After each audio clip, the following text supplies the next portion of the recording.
पूरी दुनिया का जादूगर एक तरफ खड़ा हो जाए और अपना ताकत वो आजमाए, और इस आयत को पढ़ने वाले के ऊपर वो अपना ताकत आजमाए, लेकिन उस आयत को पढ़ने वाला को कुछ भी नहीं बिगाड़ सकता। और जो भी मरीज है जादू जिन्नात का, उसके ऊपर इसका अमाल किया जाए तो वो भी शिफा पा लेगा इंशाअल्लाह। इस आयत का बरकत उस वक्त साबित हुआ था जब मूसा अलैहिस्सलाम का जुबान से इस कलाम को निकला था। वही कलाम यह कुरान मजीद में आया जब फ़िरऔन, मतलब कि वो जितना भी फ़िरऔन का हद में जादूगर था, उसका इलाके में, एरिया में, शहर में, जहाँ तक उसका मतलब नज़र जाता था फ़िरऔन का, वहाँ से वो जादूगर को मंगाकर अपने तरफ खड़ा कर लिया था मूसा अलैहिस्सलाम का खिलाफ, टक्कर लेने के लिए मूसा अलैहिस्सलाम से। लेकिन मूसा अलैहिस्सलाम क्या कहा कि अल्लाह जो है हक़ के साथ रहता है, हमारा रब जो है हमेशा हक़ के साथ रहता है और सच्चे का फ़ैसला करता है और झूठे को बर्बाद कर देता है, तबाह कर देता है, जलील कर देता है। तब फ़िरऔन तो उस टाइम का खुदाई दावा किए हुआ था, बादशाह था, जो मर्जी समझ लो, उस दौर का वो खुदाई अपने आप को समझता था और लोगों के ऊपर हुकूमत भी चलाता था। और मूसा अलैहिस्सलाम को वो मानने वाला नहीं था, नहीं मानता था।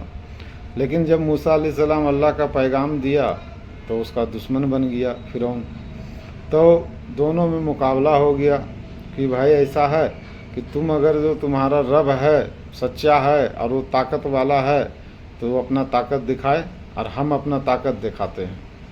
तो उसने अपने इलाके के तमाम जादूगर, जहाँ तक उसका नज़र में, उसके हद में था, सबको इकट्ठा कर लिया जादूगर को मूसा अलैहिस्सलाम के ख़िलाफ़, और उससे कहा कि अब इसको अपना करामत दिखाओ, अपना जादू दिखाओ, अपना ताकत दिखाओ, मूसा अलैहिस्सलाम के आगे खड़ा करके। तो जादू, जितने भी जादूगर था, सब ने एक साथ मिलकर ताकत दिखाया मूसा अलैहिस्सलाम के आगे। कोई रस्सी फेंका, कोई कुछ फेंका, कोई कुछ फेंका, जितना भी जो भी जादूगर था सब ने अपना अपना जादू चलाया और मूसा अलैहिस्सलाम के आगे फेंका, और वो करामत दिखाया क्या कि सब जो भी जादू किया था उसके आगे सांप, मोटा मोटा सांप बनकर तैरने लगा था पूरा महफिल में उन लोग के सामने उस वक्त। तो मूसा अलैहिस्सलाम जो है कि अपना हाथ में अल्लाह के तरफ से उसको मिला हुआ चीज़ था, असहा, एक लाठी रखता था हर वक्त। तो अल्लाह के तरफ से उसके पास पैगाम आया कि तुम अपने लाठी को फेंको, जहाँ पे सांप है उसके बीच अपना लाठी फेंक दो। मतलब जितने भी वो जादूगर ने अपना जादू के ज़रिए से सांप बनाया था मूसा अलैहिस्सलाम के आगे हमले के लिए, नुकसान पहुंचाने के लिए, तो अल्लाह की तरफ से हुक्म आया कि तुम अपना लाठी को फेंको सांप के बीच में, फिर देखो कमाल। जैसे ही मूसा अलैहिस्सलाम ने अपना लाठी को फेंका, वो सारे सांप को निगल गया, एक अजदा सांप बन गया था लाठी, और जितने भी वो जादूगर का सांप था वो सब को निगल लिया। तो पता लगा उसी वक्त इस आयत को, इस लफ्ज़ को, इस कलिमात को मूसा अलैहिस्सलाम इस्तेमाल किया था कि मेरा रब तो मतलब कि ईमान वाला के साथ है, और जो झूठ है उसको मिटा देता है, और जो हक़ पे है उसको हमेशा कायम रखता है। तो वही अल्फाज को कुरान मजीद में अल्लाह ने दोबारा इस्तेमाल किया, हम लोगों के बीच में कुरान में भेजा हुजूर सल्लल्लाहु अलैहि वसल्लम के वही के ज़रिए से। तो इस अल्फाज को जो भी जादू जिन भूत प्रेत के मरीज के ऊपर आजमाएगा और उसके ऊपर दम करते रहेगा और उसको शिफा मिल जाएगा हमेशा के लिए। पर इसका तरीका यही है कि आप पानी के ऊपर इसको दम करें और मरीज को शाम सुबह 3 टाइम का एक नियम बना ले, तभी जाकर मतलब जितना भी, आप ये सोच लो कि जितना बड़ा से बड़ा जादूगर क्यों ने उस पर जादू किया हुआ हो, या कितना बड़े से बड़े जिन्नात उस पर क्यों ने हामी हो, उसे हटना ही पड़ेगा हर हाल में।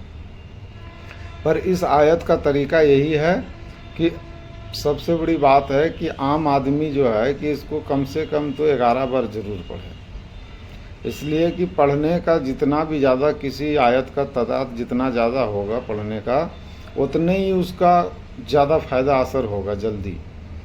तो इस आयत का जो है कि हम लोग जैसे आम आदमी है तो कम से कम 11 बार पढ़े, नहीं तो 21 बार ज़रूर पढ़े। उसके बाद उस पानी को ऊपर दम करके उस मरीज को पिलाए, सुबह शाम दोपहर। इंशाअल्लाह वो धीरे धीरे जो है कि वो शरीर से निकल जाएगा। जादू का असर हो या जिन्नात हो, जो भी हो, वो धीरे धीरे असर। ऐसा नहीं होता, आपको पता ही है कि आप चाहे मेडिकल का दवा खा ले तो ऐसा थोड़ी है कि खाते ही 1 मिनट में ही बीमारी दूर। आपको पता ही है, अगर जो आपके ऊपर जिन्नात का असर है 5 साल से, जादू का असर है 10 साल से, आप चाहेंगे कि हम अभी पिए और अभी मेरा सब ख़त्म, तो ऐसा तो होता ही नहीं भाई। कुछ भी हो उसको शरीर में, जिस तरीक़ा से जादू भी एकाएक शरीर पे असर नहीं दिखाता है। अगर जो कोई आपके ऊपर जादू कर दे तो उसका असर कम से कम तो महीना लग जाता है उसका असर दिखने में। तो इसी तरीक़ा से उसका इलाज भी जो है कि वो अपना थोड़ा थोड़ा धीरे धीरे ही वो अपना असर दिखाता है।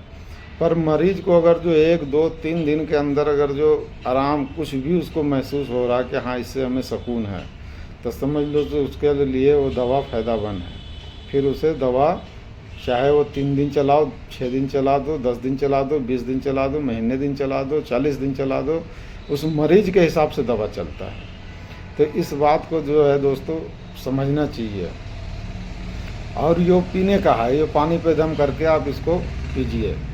और इससे भी जो है कि और ही जल्द फ़ायदा देखना चाहते हैं तो कुरान मजीद का ये आयत है, कुरान मजीद के आखिरी जो सूरह फलक का सूरह नास है, इसको भी 41 मरतबा पढ़कर तेल पे रखिए दम करके। अब पूरे जिस्म पे मालिश करिए, 1-2 बूंद कान में भी डाल दीजिए। ये जादू और जिन्नात का जो है ना इस तरीक़ा से असर काम करता है कि चाहे जितना पुराना से पुराना ख़तरनाक जादूगर क्यों ना हो उसके ऊपर किए हुए, उसका जिस्म से तो बीमारी निकलेगा ही जादू जिन्नात, लेकिन वो जो जादूगर था उसको भी बुरा हाल हो जाता है इसके असर से। तो दोस्तों इसको पसंद आए तो लाइक और शेयर जरूर